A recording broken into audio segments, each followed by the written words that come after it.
Hello, everyone. Welcome to the Film for Fans podcast, the podcast from movie fans for movie fans. I am your host, Ryan Dunlevy, going solo with you today as Rob could not join us.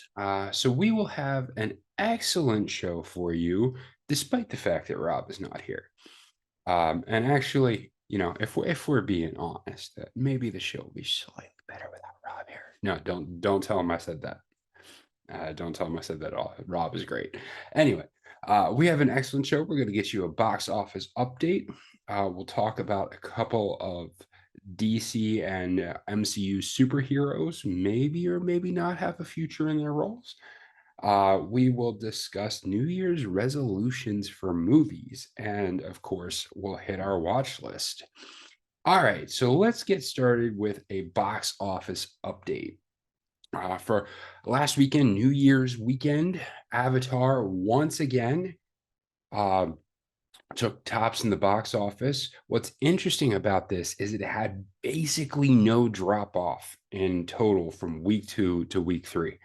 It did $67.4 million this past weekend, and the previous weekend it did $63.3 million.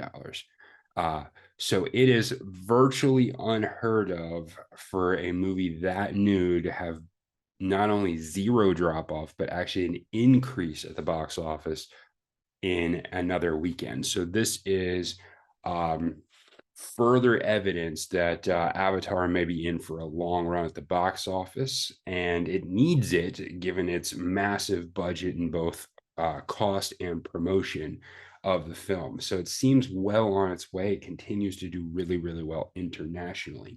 Domestically, it's up to $425.5 million. So that one took home tops in the box office. Number 2, once again, was Puss in Boots: The Last Wish. This one did $16.8 million. This movie is doing quite well. $61.2 million for an animated movie is really, really good.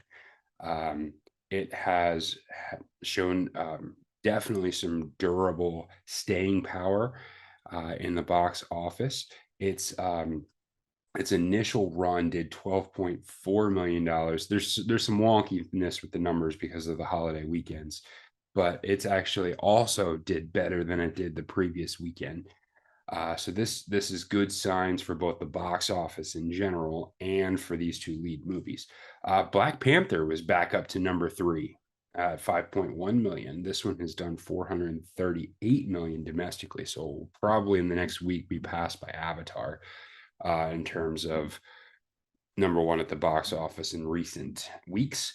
Whitney Houston, I Want to Dance with Somebody, did $3.9 million in its 2-week run. It's made $14.5 million, which I think for that type of movie is a pretty good amount. Another 2.6 for Babylon rounds off the back 5. Babylon continues to be disappointing in the box office, I think largely due to its insane running time of over 3 hours. So not too much else to comment on the box office. It will be interesting to see where Avatar goes from here. The fact that it did better in its 3rd week than it did in its 2nd week does indicate that it's probably going to have a good long stay in the box office and that people are wanting to see it. We'll see how it does overall. I don't know if it's going to make the $2 billion mark that they're hoping for, but international has still been really strong. Continue to be impressed with Puss in Boots. But that's really about it for the box office. Now we have 2 movies coming out this weekend. One of them kind of came out a few days ago, but we didn't get to on a previous podcast, so I'll get to that one first. And that is A Man Called Otto. This stars Tom Hanks, and it is Otto is a grump who has given up on life following the loss of his wife and wants to end it all. When a young family moves in nearby, he meets his match in a quick-witted Marisol, leading to a friendship that will turn his world around. And this is a remake of the original adaptation of A Man Called Ova by Fredrik Backman, who is a Swedish writer, a very good Swedish writer, actually. And So this is kind of a remake, a takeoff of that, starring Tom Hanks. The other one of note in the box office coming out this week is Megan. And this is a robotics engineer at a toy company builds a lifelike doll that begins to take on a life of its own. And so this one is kind of a horror thriller. Megan comes to us from a long line of, creepy dolls slash AI that turns evil and starts wreaking havoc. It is a well-known genre, and Megan is the latest entrance. A man called Otto is more intriguing to me. I have read another one of Frederick Bachman's novels, and I'm blanking out on. It's a Beartown. Beartown, I think, was another Frederick Bachman novel, which was also made into an HBO series. I started A Man Called Uva, but I never quite finished that book. But it has been adapted, and Tom Hanks is always a great actor. So I think this one could be one that'd be worth checking out in the box office. Now, if you like horror thrillers, if you're into things like Chucky or any of that type of stuff, Megan is probably up your alley for that one. So that's the box office. Now, a couple of updates in terms of actors in superhero movies. There was a couple articles released today, or not today, within the last week or so, that talk about the future roles for two characters. One is Dave Bautista, and his looks like his ending of his time as Drax. And he had some things to say about it. It looks like Guardians of the Galaxy 3 will be the last time that Dave Bautista will play the role of Drax. And as thankful as he is for Drax, he is looking to move on and do more serious type of acting. Now, Drax is obviously a silly role. And one of the things that you have to realize with Dave Bautista and Drax is the makeup is pretty grueling. He was saying that was really, really getting to him because when your entire body is green, it definitely means you spend a lot of time in the makeup tent. So he is thankful for the role, but he's looking forward to doing other type of acting roles. As he said it, he does not want Drax to be his legacy. Now, with some people and some actors who leave to take on quote unquote more serious roles, they don't have the chops to pull it off. You see this a lot with like TV actors who are like, I'm going to go into movies, I'm going to make serious roles, and then they can't hack it in movies. But when it comes to Dave Bautista, and we talked about this a few weeks ago on the podcast, I think Dave Bautista definitely has what it takes to make more serious roles and to be a more dramatic actor. We've seen he did really, really well in his parts in some Denis Villeneuve movies recently, Dune and Blade Runner 2049. Especially, I thought he was especially stand out in Blade Runner 2049. He did really, really good. Both those roles he plays, he has relatively small roles, but I think there is a lot of potential in him as an actor. One of his quotes for this is to say, if I could be the number one on a call sheet with Dennis, meaning Denis Villeneuve, I would do it for free. I think that's how I could find out how good I could be. He brings out the best in me, and this is Denis Villeneuve. And I agree, Denis Villeneuve is one of the best directors out there. If anyone can help Dave Bautista in his transition to more serious acting, it's definitely Dennis. And Dennis seems to be willing to be up for that role. He continues to cast Dave Bautista in roles. And so I think Dave Bautista may very well have a career going forward in this.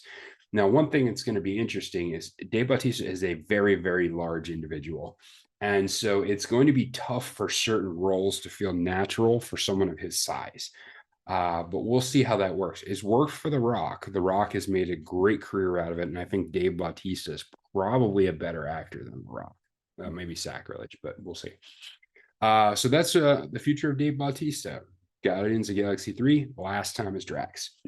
Another one that we got an article update on is it looks like the WB may be willing to move forward with Ezra Miller as the Flash. Now, this one surprises the heck out of me.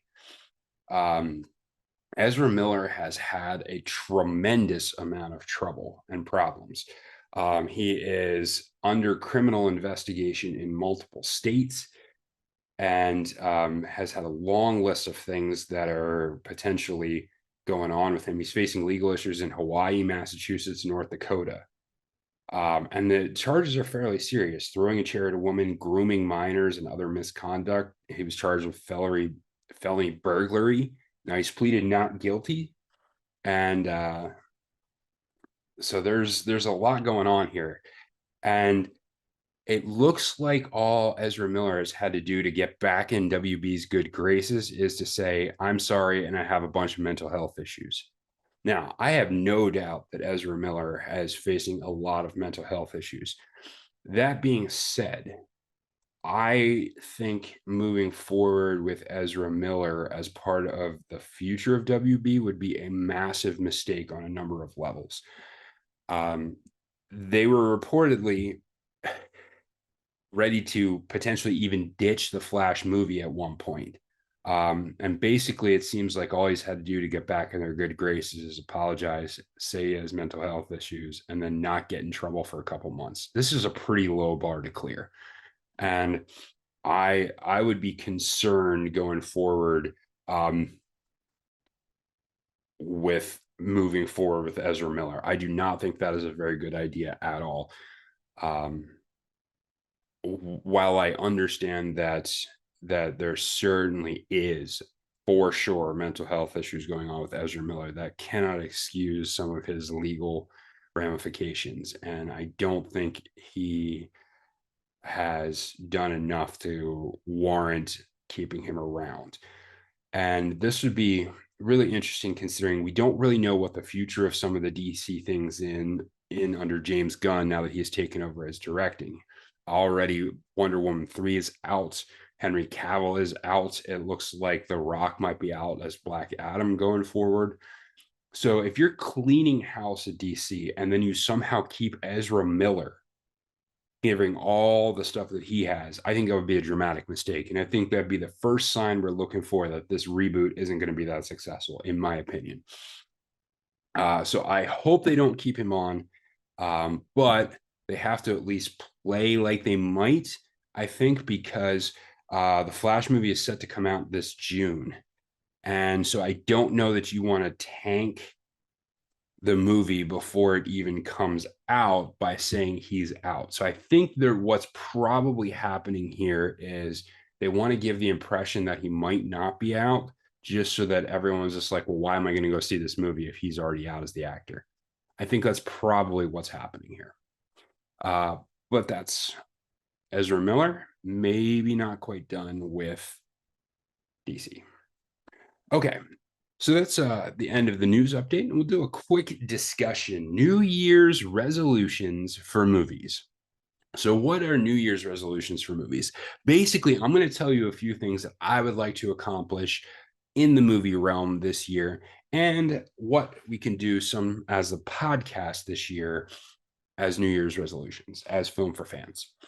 So personally, I would like to get to theater more this year. As some of you may know, I had my first child was born this past year in January 2022. That threw everything up into chaos and made going to movies significantly more difficult. So I would like to get to the theater more this year. One of my New Year's resolutions was right behind me. If you're watching this on video, I got my movies back up in an organized fashion, and I am looking forward to having them back out of boxes. They were in storage after we moved for a long, long time. So that's one that's already been accomplished. But another one is I would like to get to some of the articles that I have theorized about or even talked about on the podcast. One of them is I want to do my breakdown of the cinematography in Skyfall. I've wanted to do this for a while. It's just amazingly beautiful cinematography from Roger Deakins and great directing from Sam Raimi. So I would really, really love to be able to actually write that article sometime this year. The next thing for the podcast is I would love to do more guests. We've had a few guests on and it's gone really, really well. We'd love to do more guest interviews, guest hosts, bringing more people into the podcast.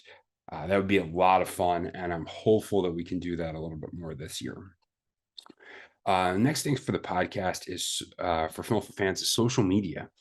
I want to get us into social media. We'll probably start with Instagram and maybe Facebook because they have the larger audiences, even though they may not be the most hip ones, as it were. But that's probably where we'll start. We'd love to do things like do fan contests and polls and reminders of movies and do all kinds of stuff. There's lots of stuff we could do with some of the social media aspects. So I'd love to get Film for Fans into social media this year. I would love to be more consistent with some of our recommendations and movie reviews. We've done some movie reviews on some major topics and major films. We've done some live reaction shows to some of the bigger releases, but I'd love to be a little bit more consistent with what we're putting out, especially on to filmforfans.com. So that's a couple of the New Year's resolutions for movies that we have this year. What we'll have coming up in the next few weeks is we will be breaking down our top movies of 2022. Then we will pivot to 2023 and give you a preview of the first half of the year and what movies are coming out, which ones we're looking forward to. So that'll be on another episode.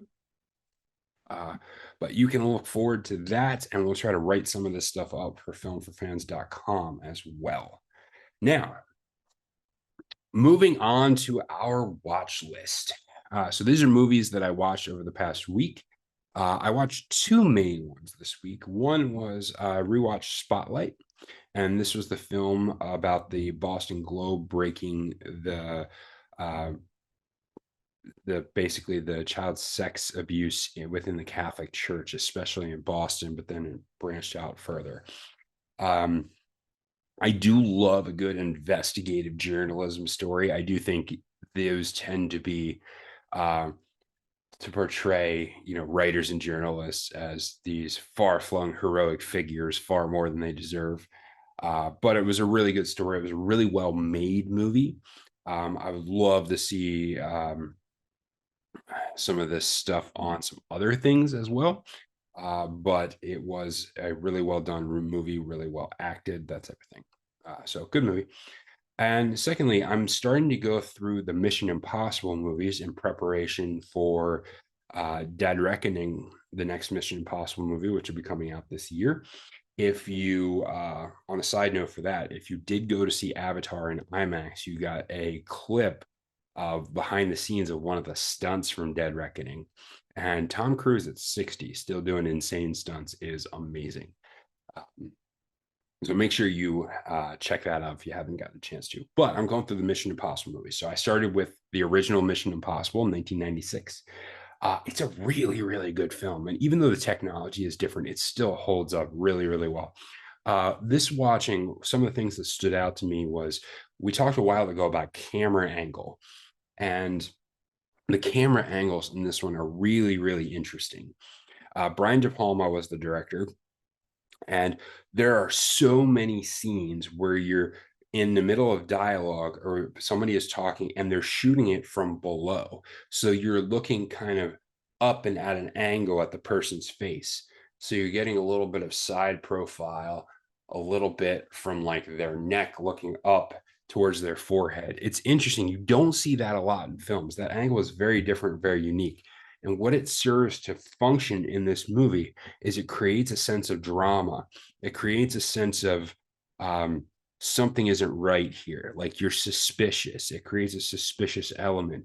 So there's kind of it's kind of used to create this element of you're not supposed to be trusting or liking what you have to say. It has kind of a jarring type feel to it, and they use it quite a lot on a number of the different characters. It was clearly a stylistic choice because of how often that angle is specifically used.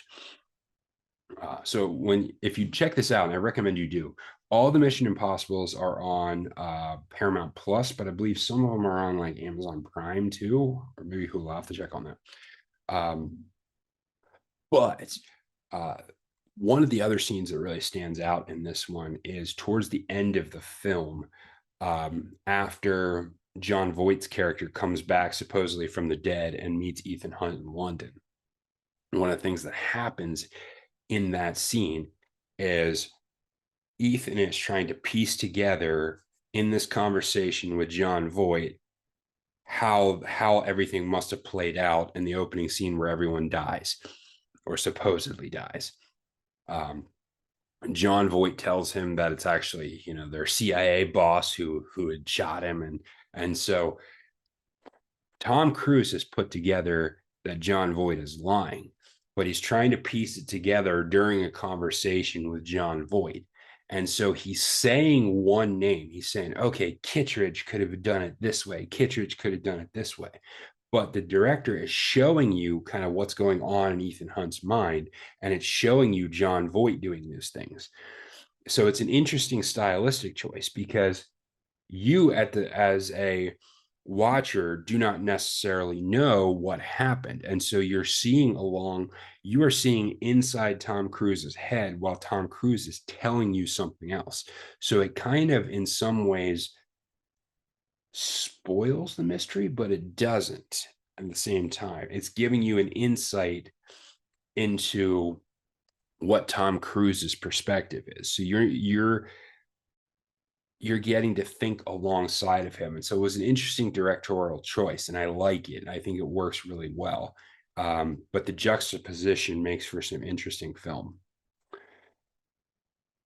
All right. Well, that is the show. It's a bit of an abbreviated show with just one host this week. So thank you for checking out Film for Fans podcast. Make sure you visit filmforfans.com, where we'll have more and updating content going for you. And until next time, enjoy the movies.